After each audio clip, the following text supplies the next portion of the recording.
Okay, let's just dive right into this. Welcome to the Explainer. Today we're unpacking something that's honestly a bit startling, a complex manifesto known as the Digital Ugolan.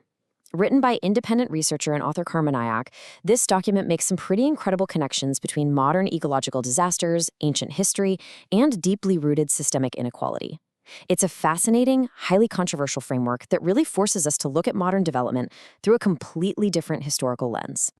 Here's our roadmap for today. We'll start with the Great Nicobar Crisis, look at predators versus protectors, dive into the Eurasian DNA theory, check out systemic inequality in numbers, and wrap up with the digital Ulgulan movement. Let's get going. Section 1. The Great Nicobar Crisis, an ecological tipping point. To really grasp this manifesto's grand historical theory, we have to start right now, in the present with an immediate danger. The source material points straight at the Great Nicobar Project, which carries a jaw-dropping estimated cost of 81,000 crore rupees. That is a massive amount of money. And the ecological cost? The manifesto estimates 1 crore, that's 10 million trees, are slated to be cut down.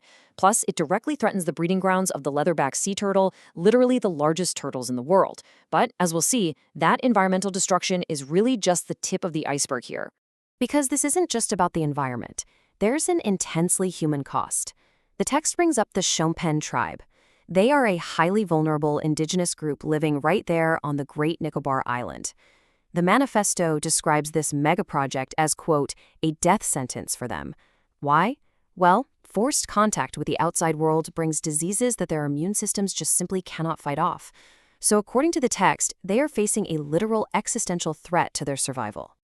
Now, you might be wondering, how does something like this even get approved? Well, the manifesto claims a powerful syndicate is orchestrating it all using some highly questionable methods. These are allegations directly from the text, but it states that coral reefs were literally erased from the official project maps just to push the development through. No way, right? It also claims that local Gram Sabha, or village council, approvals were completely faked, without a single tribal member actually present.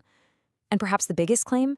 The text argues that while the public is told this is all for national security, blocking China at the Malacca Strait, it's actually just a convenient front. The real goal, according to Nayak, is building casinos, luxury resorts, and ports for the super wealthy. Section 2. Predators versus protectors, the ideological clash. So let's zoom out a bit. Nayak sees this Great Nicobar project as just one symptom of a massive, overarching ideological clash. He uses these really vivid animal metaphors to break it down. On one side, you've got the predator, or buck-shuck mindset, symbolized by the lion. This group, he argues, just exploits everything: forests, minerals, indigenous lands, while throwing the masses a bone, like, say, 5 kilos of free rations, just to keep political control. On the flip side is the protector, or rock-shuck, symbolized by the elephant and the Nandi bull.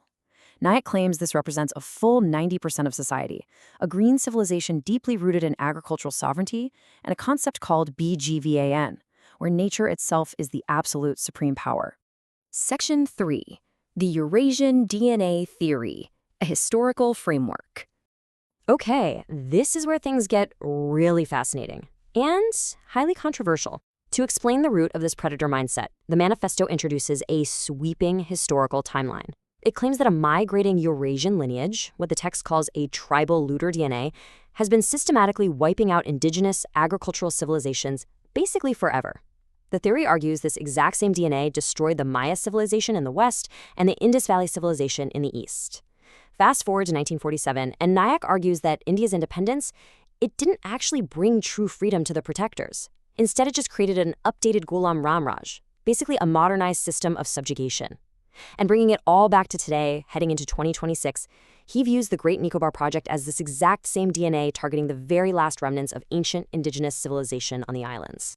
To really sum this up, listen to this powerful quote directly from Nayak's press release. "This is not democracy, but the empire of Eurasian tribal looters, an updated Ghulam Ramraj." And he applies this theory straight across the modern political spectrum, impartially calling out everyone.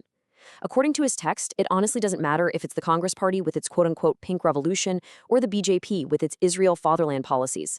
He views them both as sharing that exact same ruling Eurasian DNA, essentially keeping the predatory lion ruling right over the agricultural elephant. Section 4. Systemic inequality in numbers, the proof. Now, grand historical theories are one thing, but how does the manifesto try to prove this? Well, it shifts to some very specific, hard data. The main piece of evidence the source material leans on is the Karya Munda report from the year 2000. This official report gives us a really stark snapshot of the demographics inside India's high judiciary. Nayak uses this specific sector to argue that the predator class hasn't gone anywhere. They still have an absolute iron grip on the institutions of power and justice. Let's look at the actual numbers here because they are pretty wild. Out of 481 high court judges analyzed across India in that report, a massive 426 belong to upper castes. Meanwhile, other backward classes had 35, scheduled castes had 15, and scheduled tribes had a mere 5 representatives. Nayak argues this overwhelming demographic disparity proves his whole point. Just like British judges ruled during colonial times, the lion is still writing the laws today. They're still ruling over the 90% elephant population, keeping this deeply entrenched systemic exclusion hidden right beneath the guise of a democracy. Section 5. The Digital Ul-Gulan Movement. The call to action. So what is the solution? Faced with this perceived ecological destruction and systemic inequality, Karma Nayak lays out a clear call to action.